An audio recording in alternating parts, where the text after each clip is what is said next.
¿Qué tal? Bienvenidos. Hoy nos vamos a meter de lleno en una idea que suena, bueno, bastante contradictoria, sacada de los trabajos de David Friedman. La pregunta es, ¿hay momentos en que el interés propio, el ser egoísta, termina siendo bueno para todos?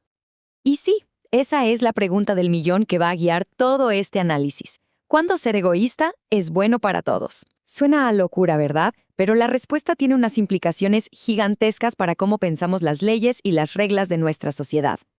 Ok, para desenredar este lío vamos a seguir un mapa. Primero, el rompecabezas de la eficiencia. Después, vamos a diferenciar entre daños que, digamos, son productivos y los que no lo son. Luego veremos cómo se arregla el daño real. Nos meteremos con el desperdicio del rent-seeking y cerraremos viendo cómo la ley camina en una especie de cuerda floja económica.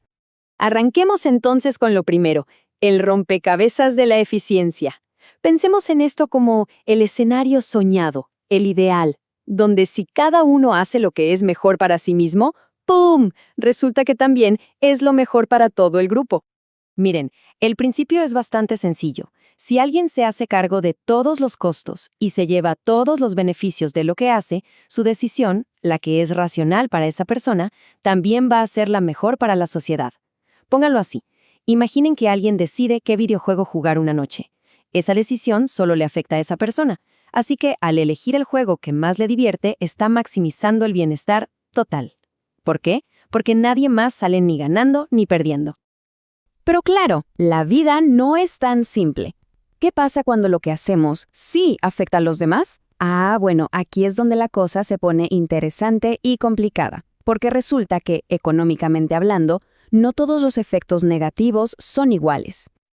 Ok, primer concepto, y no se asusten con el nombre.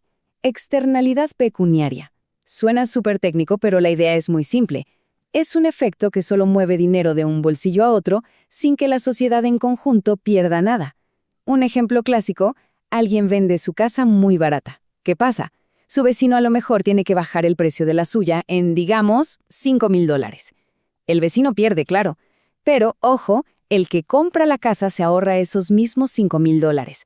La riqueza no se destruyó, solo cambió de manos. Y del otro lado de la moneda tenemos la externalidad negativa. Aquí sí que hay un problema.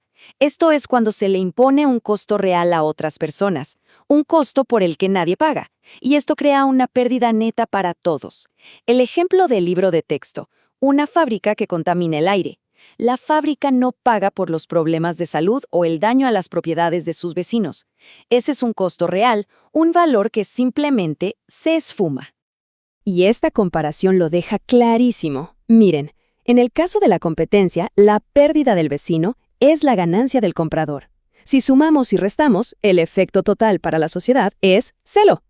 Ahora, miren la contaminación. La pérdida de los vecinos no es la ganancia de nadie. Es una pérdida neta, un agujero de $5,000 para la sociedad. Y por eso la ley no puede tratar de la misma manera a la competencia de mercado que a la contaminación.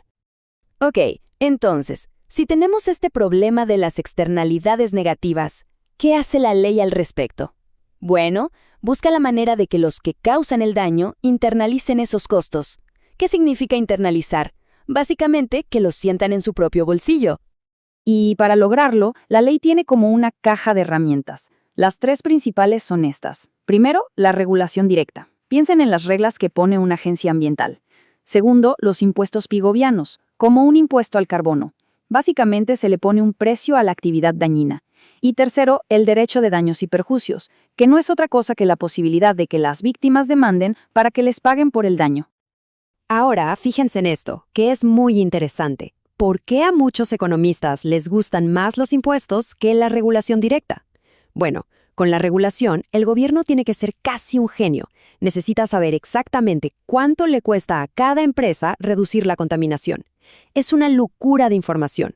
En cambio, con un impuesto, solo necesita una cosa: estimar el costo del daño. Y a partir de ahí, la magia del interés propio hace su trabajo. Cada empresa, para ahorrarse dinero, va a buscar por sí misma la forma más barata y eficiente de contaminar menos. Es simplemente más inteligente. Al final del día, el objetivo de todas estas herramientas es exactamente el mismo: que el costo privado para el que contamina sea idéntico al costo social total. ¿Y qué se logra con eso? Que la decisión racional y egoísta de esa empresa, minimizar sus costos, se alinee perfectamente con lo que es mejor para la sociedad. Es usar el interés propio para el bien común. ¡Brillante! Muy bien. Ya vimos cómo la ley se enfrenta a los costos externos. Pero ahora vamos a darle una vuelta de tuerca a esto con un concepto súper importante, el desperdicio del rent-seeking. Y para que quede claro, vamos a empezar con una pregunta que parece simple, pero que tiene truco. Una pregunta sobre el robo. A ver, pensemos. Un carterista le roba $50 a alguien. El ladrón ahora tiene más 50. La víctima, menos 50. Neto, 0. ¿No es esto una simple transferencia de riqueza, igual que el ejemplo de la casa? Si es así, ¿por qué el robo es un delito y bajarle el precio a una casa no lo es? La respuesta, la clave de todo, está en este concepto: rent seeking o búsqueda de rentas. ¿Qué es? Es el acto de gastar recursos y esfuerzo no en crear algo nuevo, no en generar valor, sino simplemente en quitarle riqueza a otro para quedársela uno. Y ahí, en esa pequeña diferencia, está todo el meollo del asunto. Porque si lo pensamos bien, el costo real del robo va mucho más allá de los $50. Primero, el ladrón gasta recursos. Su tiempo, su habilidad, el riesgo que asume, todo eso tiene un valor. Y por otro lado, la víctima y toda la sociedad gastan recursos para protegerse, carteras más seguras, candados, sistemas de alarma, policía. Todo ese tiempo, dinero y esfuerzo, tanto del ladrón como de la defensa, es un desperdicio total. Son recursos que se podrían haber usado para crear algo útil. Así que no es una transferencia de suma cero, es una pérdida neta enorme para la sociedad. Y para que nos demos una idea de qué tan grande es este problema, no estamos hablando de centavos.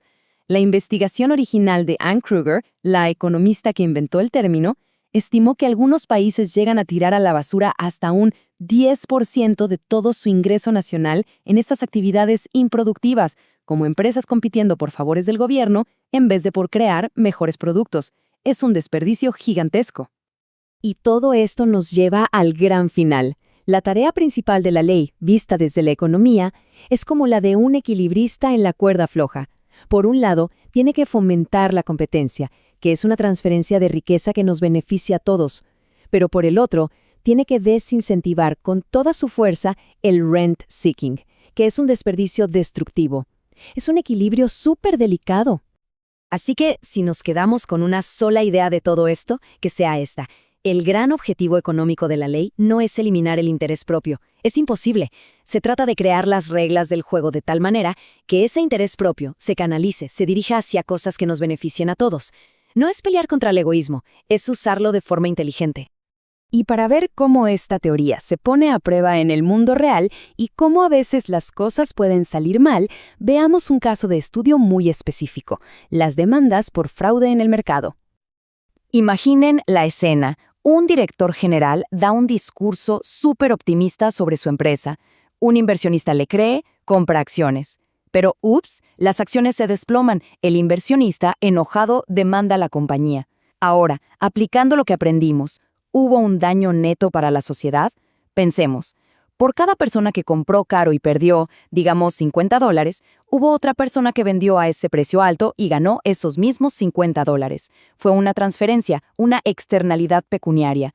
El problema real, el verdadero desperdicio, son los recursos que se queman en la demanda misma: abogados, tribunales, tiempo.